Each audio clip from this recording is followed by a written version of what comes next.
काश एहसान है ये औलिया अल्लाह, ज़माना जिस्म है और जान है ये औलिया अल्लाह।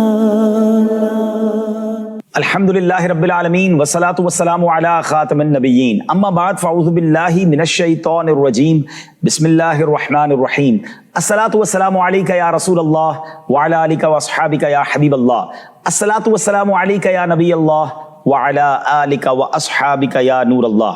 प्यारे प्यारे इस्लामी भाइयों और मदनी चैनल के नाज़रीन, प्रोग्राम है शजरा आलिया कादरिया के मशाइख। जी हाँ, एक अजीम शजरा है, एक अजीम स्पिरिचुअल चेन है और इसमें ऐसे अजीम अजीम बुजुर्ग हैं कि बंदा जब उनका जिक्र खैर सुनता है तो सर अदब से झुक जाता है।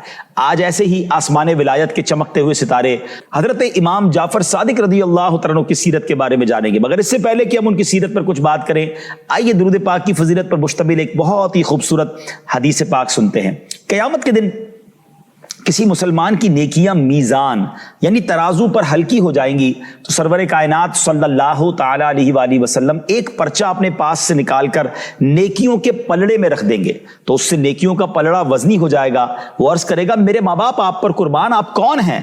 तो हुज़ूर अलैहिस्सलाम फरमाएंगे, मैं तेरा नबी मोहम्मद सल्लल्लाहु ताला अलैहि वसल्लम हूँ और ये तेरा वो दुरूद पाक है जो तूने मुझ पर पढ़ा था। सुभान अल्लाह, सुभान अल्लाह। वो पर्चा जिसमें लिखा था दुरूद उसने कभी, ये उससे नेकियां उसकी बढ़ाने आए हैं। दुरूद पाक कसरत से पढ़िए नाज़रीन, उसको अपने मामूल में शामिल कीजिए।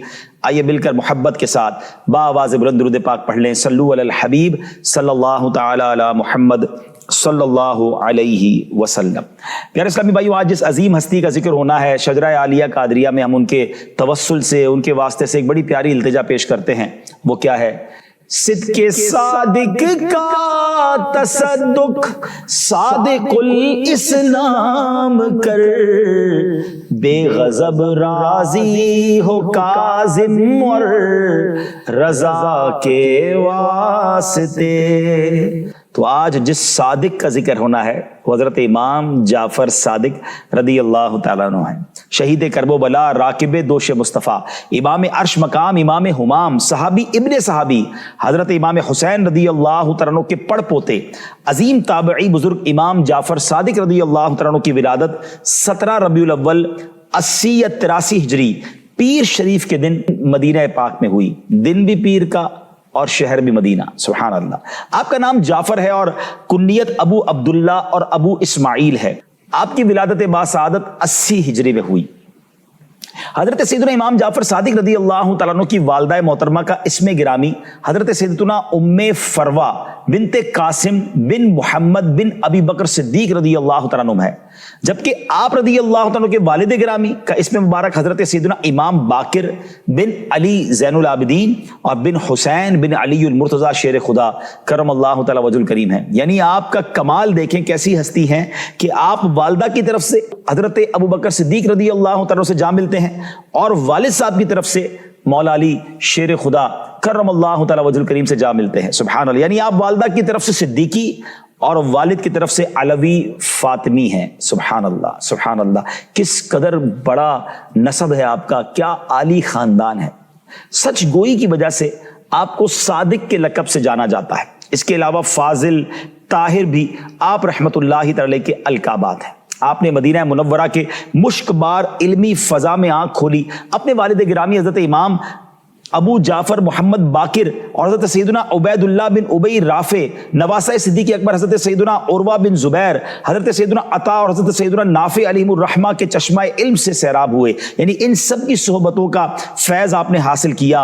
और दो जलीलुल कदर सहाबा इकराम हजरत सैयदना अनस बिन मालिक और सैयदना सहल बिन साद रदी अल्लाह तआला अन्हुमा की ज़ियारत से मुशर्रफ होने की वजह से आप रहमतुल्लाहि तआला ताबई हैं। याद रखें, जो कोई शख्स ईमान की हालत में नबी पाक का दीदार कर ले या उनकी सोहबत उठाए और ईमानी की हालत में उसका इंतकाल हो जाए तो वो सहाबी हो जाता है, और जो ईमान की हालत में किसी सहाबी का दीदार कर ले या उनकी सोहबत उठाए और ईमान की हालत में उनका विसाल हो तो वो ताबई होता है। नाज़रीन, उनकी दीनी खिदमात किताब की तसनीफ से ज्यादा मुश्किल अफराद की इल्मी اخلاقی اور شخصی تعمیر ہے، اور استاد کا یہ سب سے بنیادی کردار ہوتا ہے۔ حضرت امام جعفر صادق رحمۃ اللہ تعالی کی صحبت میں رہ کر کئی شاگرد امت کے لیے منارہ نور بنے۔ آپ کے علمی فیضان سے فیضیاب ہونے والوں میں آپ کے اپنے فرزند امام موسیٰ کاظم، پھر امام اعظم ابو حنیفہ، امام مالک، حضرت سفیان ثوری، حضرت سفیان بن عیینہ رحمۃ اللہ تعالی علیہم کی یہ نام سر فہرست ہیں۔ آپ نام دیکھیں کون سے ہیں، اتنے بڑے علم کے سمندر وہ آپ سے فیضیاب ہوئے، آپ ان کے استاد ہیں۔ اللہ اکبر، کیسا آپ کا فیضان جاری ہے۔ اچھا، آپ کی خوف خدا اور آپ کے معمولات کیسے تھے؟ خوش اخلاقی آپ کی طبیعت کا حصہ تھی، جس کی وجہ سے مبارک لبوں پر ہمیشہ مسکراہٹ سجی رہتی تھی۔ جب کبھی ذکر مصطفیٰ ہوتا تو پیارے آقا علیہ الصلوۃ والسلام کی تعظیم اور ہیبت کی وجہ سے آپ کا رنگ زرد ہو جاتا۔ کبھی بے وضو حدیث بیان نہ فرماتے، نماز اور تلاوت میں مشغول رہتے یا خاموش رہتے، آپ کی گفتگو فضول گوئی سے پاک ہوتی۔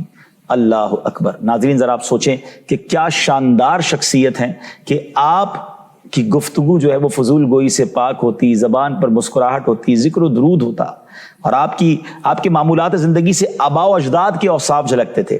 نبی پاک کا ہی خاندان ہے نا، آپ کے رویے میں نانا جان نبی اکرم علیہ الصلوۃ والسلام کی شان کریمی معافی جھلکتی تھی، گفتار سے صدیق اکبر رضی اللہ تعالیٰ کی حق گوئی کا اظہار ہوتا تھا، اور کردار میں شجاعت حیدری نظر آتی تھی۔ آپ کس قدر معاف کرنے والے تھے، عفو و درگزر کی ایک جھلک ملاحظہ کیجیے۔ ایک مرتبہ غلام نے ہاتھ دھلوانے کے لیے پانی ڈالا تو وہ پانی ہاتھ کی بجائے کپڑوں پر گر گیا۔ آپ نے اسے نہ تو جھاڑا نہ ہی سزا دی، اسے معاف کیا، شفقت فرمائی، بلکہ آزاد ہی کر دیا۔ اللہ اکبر۔ یہ نبی پاک کا کیسا خاندان ہے کہ غلطی کرنے والے پر زیادہ مہربان ہو جاتے ہیں، زیادہ شفقت فرماتے ہیں۔ اور نبی پاک علیہ الصلوۃ والسلام کے بارے میں شاعر لکھتے ہیں نا، آتا ہے فقیروں پہ انہیں پیار کچھ ایسا، خود بھیک دیں اور خود کہیں منگتا کا بھلا۔ کیا بات ہے، سبحان اللہ۔ عاجزی کیسی کہ آپ عالی نسب ہونے کے باوجود عاجزی کا پیکر تھے۔ ایک مرتبہ امام اعظم ابو حنیفہ رحمۃ اللہ تعالی کے عظیم شاگرد، بہت بڑے عالم و صوفی بزرگ حضرت داؤد طائی رحمۃ اللہ تعالی نے آپ سے ایک بار عرض کی کہ آپ اہل بیت ہونے کی حیثیت سے مجھے کچھ نصیحت فرمائیں۔ آپ خاموش رہے۔ دوبارہ عرض کی، حضور اہل بیت ہونے کے اعتبار سے اللہ پاک نے جو آپ کو فضیلت بخشی ہے، اس لحاظ سے آپ نصیحت کیجیے، آپ کے لیے ضروری ہے۔ یہ سن کر آپ نے فرمایا، میں تو خود خوفزدہ ہوں کہ کہیں قیامت کے دن میرے جد امجد، میرے آقا جناب رسول اللہ صلی اللہ تعالی علیہ وسلم میرا ہاتھ پکڑ کر یہ پوچھ نہ لیں کہ تو نے میری پیروی کا حق ادا کیوں نہ کیا، کیونکہ نجات کا تعلق نسب سے تو نہیں ہے کہ خاندان بڑا ہے تو بخشا جائے گا، اعمال صالحہ ضروری ہیں۔ اللہ اکبر۔ جب یہ عاجزی والے الفاظ حضرت داؤد طائی رحمۃ اللہ تعالی نے سنے تو وہ رو پڑے، اور وہ کہتے ہیں کہ جن کے جد امجد اللہ پاک کے آخری نبی صلی اللہ تعالی علیہ وسلم ہو، ان کے خوف خدا کا عالم یہ، تو میرا حال کیا ہوگا، میرا کیا بنے گا۔ اللہ اکبر۔ ناظرین، یہ اللہ والوں کی ہی بات